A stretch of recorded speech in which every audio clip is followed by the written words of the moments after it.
Dr Matos fabrique un établi qui résiste au choc, mais qui offre également une large surface de travail. Vous pouvez facilement y fixer une pièce et il y a un bac de récupération des poussières.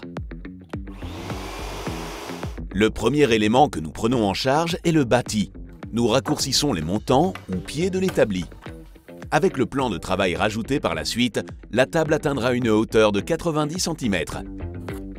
Essayez d'éviter les éléments de mauvaise qualité lorsque vous débitez les poutres.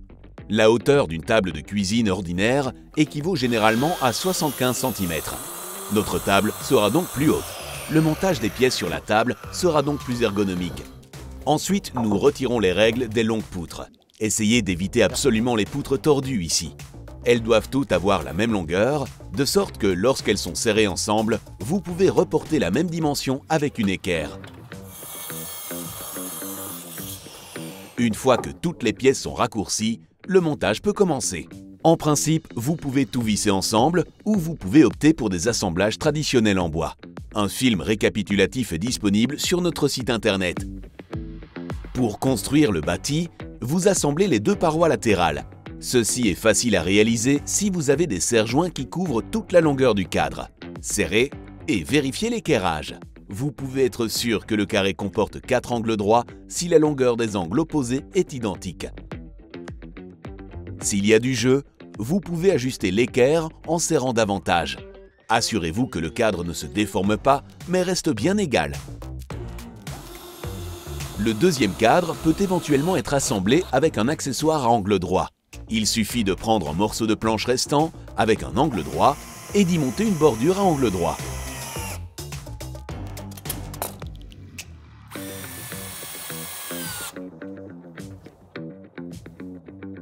Montez provisoirement le cadre, puis il s'agit de tendre l'ensemble à l'aide de cales.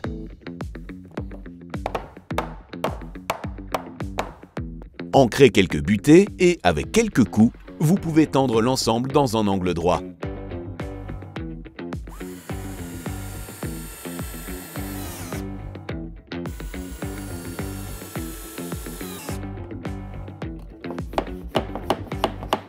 Nous relierons les parois latérales tout à l'heure avec ces règles, mais comme il s'agit d'un établi qui sera fort sollicité, le plan de travail sera encore renforcé par une latte. Dans notre cas, d'une part par un assemblage à tenons, et de l'autre côté par un assemblage à queue d'aronde. Assurez-vous que l'assemblage soit bien serré avant que la colle n'ait durci.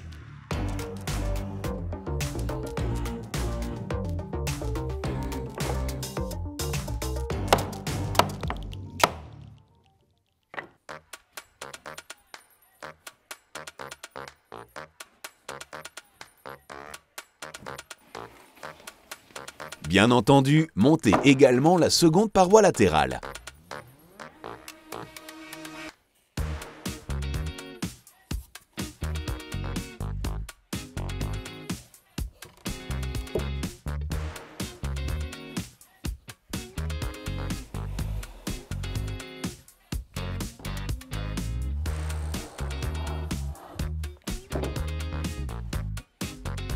Au bas du bâti vient également une poutre de soutien supplémentaire, simplement reliée avec des vis et de la colle à bois.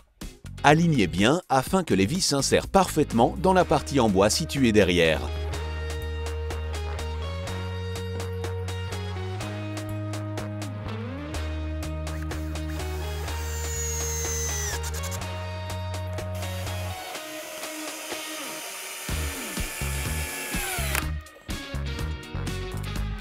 Nous relions l'autre côté de la poutre par un long tenon.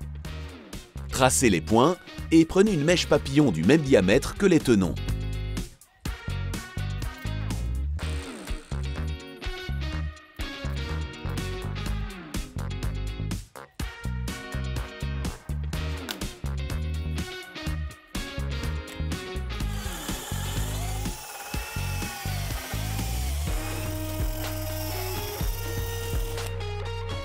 Appliquez un peu de colle à bois supplémentaire et tapez le bois rond dans l'assemblage.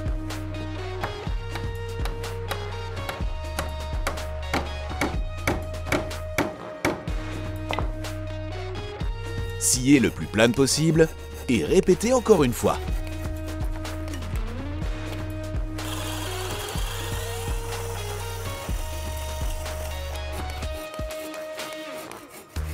Et travaillez proprement comme toujours. Vous essuyez rapidement les résidus de colle maintenant qu'ils n'ont pas encore durci. Le bâti est complet. Pendant que la colle sèche, il est nécessaire de bien resserrer les assemblages encore une fois. Un morceau de corde vous aidera à le faire. Grâce au serre-joint, la corde ne tombera pas pour l'instant. Faites un nœud, puis vous pouvez vous servir d'un objet pour mieux tendre la corde.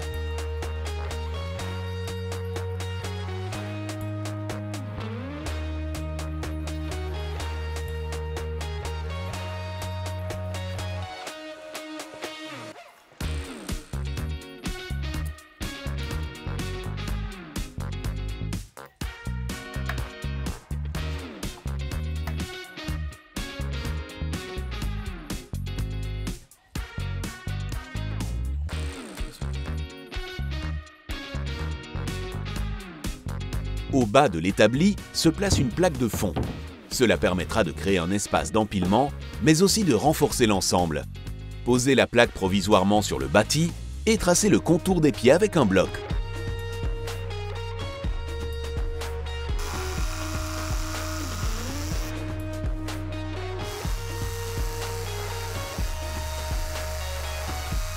Une fois que c'est fait, la plaque inférieure s'adaptera parfaitement dans le bâti. Serrez encore quelques vis afin que tout soit bien solide.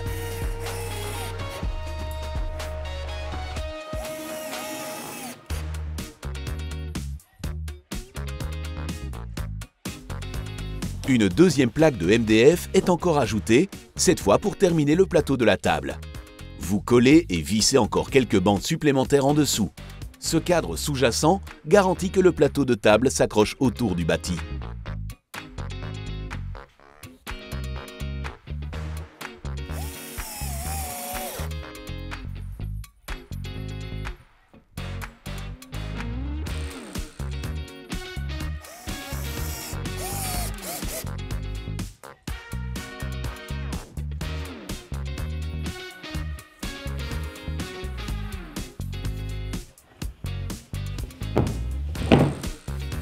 Enlevez encore rapidement les résidus de colle.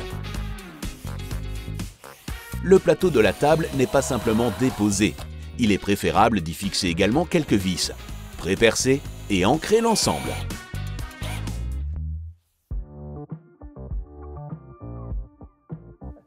Nous devons encore réaliser le point de collecte de la poussière. Celui-ci s'évase vers le bas pour que la poussière puisse toujours tomber. Terminez avec la scie sauteuse.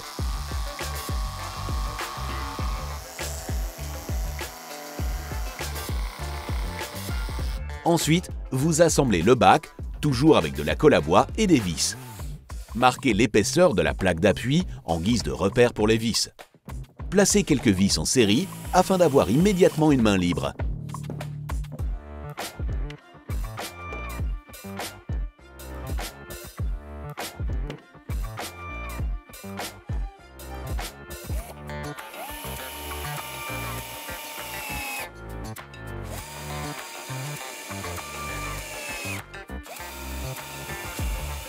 Terminez la paroi et répétez de l'autre côté.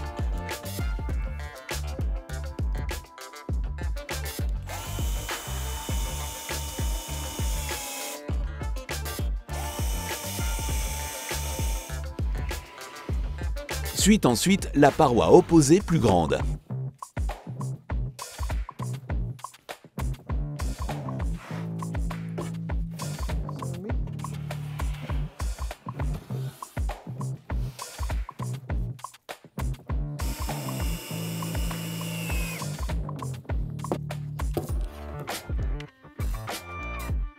La plaque de recouvrement doit encore être coupée à onglet. Cela peut être fait rapidement sur la scie sur table, car vous pouvez incliner la lame de la scie.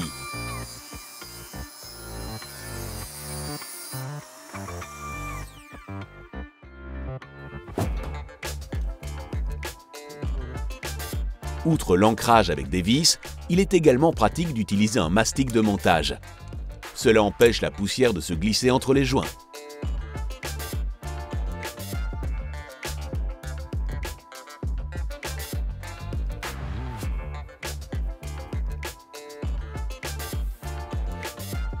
Vous peaufinez aussi un trou avec la scie cloche. Celle-ci ne sert qu'à l'extraction de la poussière par la suite. Prenez donc un diamètre qui correspond au diamètre du tuyau de l'aspirateur.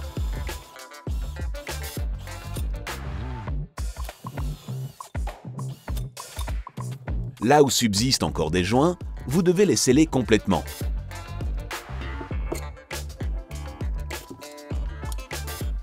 Encore les dernières vis et le bac de récupération est presque prêt.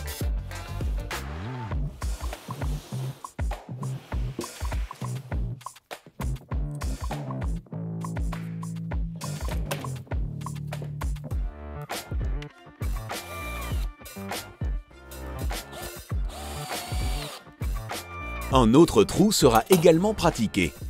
Tracez une forme de votre choix et détaillez-la avec la scie sauteuse.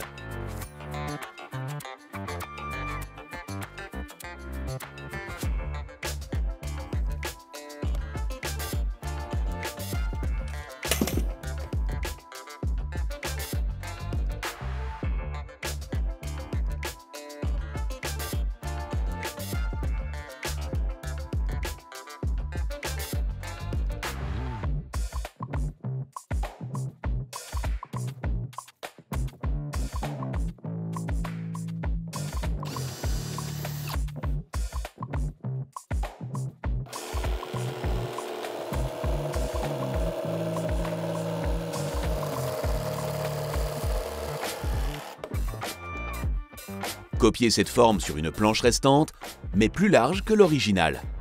Parachever.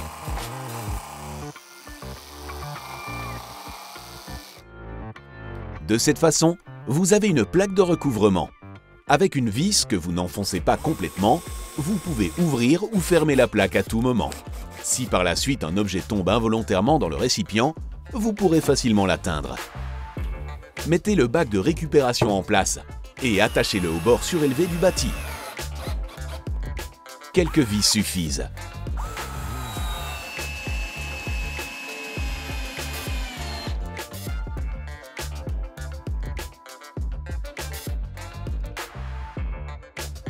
Des découpes seront aussi pratiquées dans le plan de travail, non seulement pour la poussière, mais également pour fixer des attaches rapides. Les trous doivent être à la bonne distance les uns des autres. C'est pourquoi nous réalisons encore un gabarit de perçage. Reportez les distances, 80 mm à chaque fois.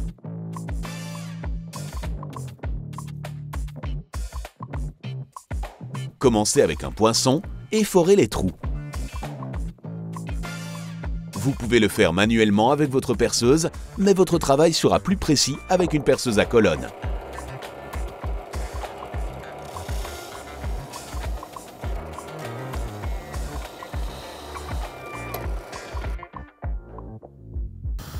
Percez le premier trou dans le plateau de la table.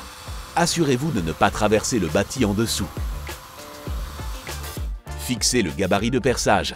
Pour l'empêcher de se déplacer, un tube de cuivre sur mesure est ajouté comme point d'ancrage. De cette façon, il ne glissera pas si facilement. Fixez un serre-joint en guise d'aide supplémentaire et puis vous finalisez tous les trous à votre aise.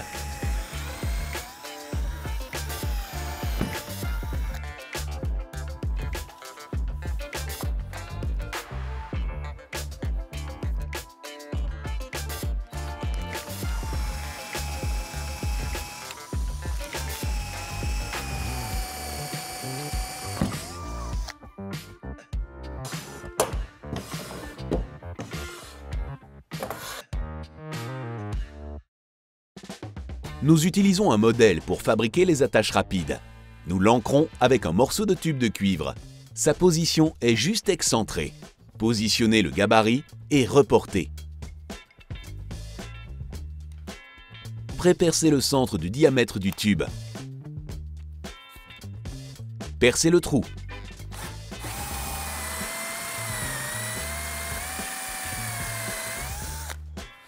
Ensuite, vous sciez entièrement l'attache rapide.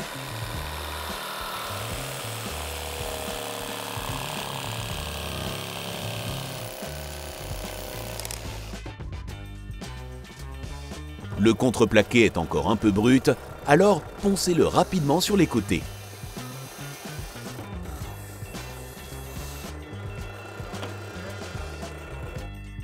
Découpez ensuite quelques inserts en fonction du nombre d'attaches rapides que vous avez réalisé.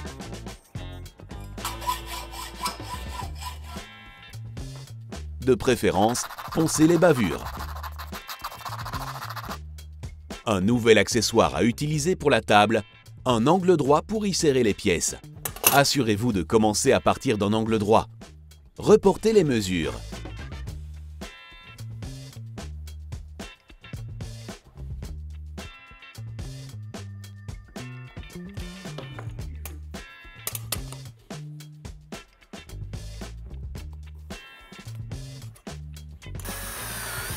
Percez les trous nécessaires et sciez l'accessoire.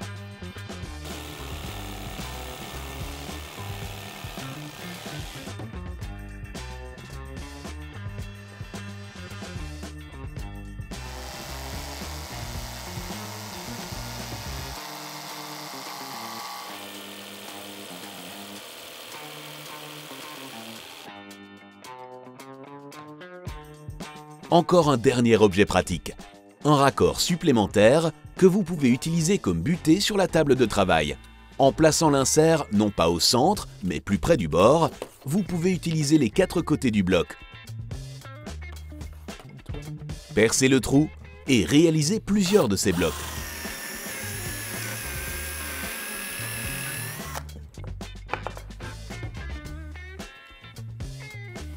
Vite encore brancher l'aspirateur et le récipient est prêt. La poussière peut tomber dans les trous prévus à cet effet et grâce à la plaque de recouvrement, le contenu est facilement accessible. Voyons comment tout fonctionne. L'accessoire à angle droit vous permet de serrer les pièces à angle droit. Les attaches rapides vous permettent de pousser fermement la pièce. La forme de votre pièce peut être quelconque. Il y a toujours une ouverture à proximité contre laquelle vous pouvez fixer votre attache rapide. Si ce n'est pas le cas, les butées sont très utiles. Comme les inserts en cuivre sont proches du bord, vous pouvez adopter la butée à la situation.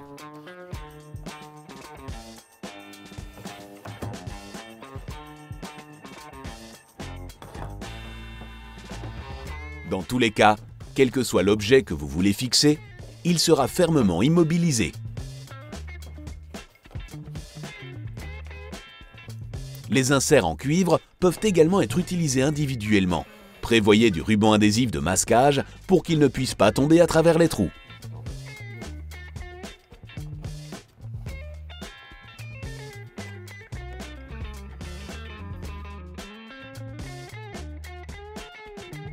En dernier lieu, vous appliquez encore une couche de vernis sur le plan de travail. Ceci prolonge la durée de vie de votre établi et pendant le collage ou le vernissage d'une pièce, vous pouvez nettoyer l'établi plus rapidement par la suite.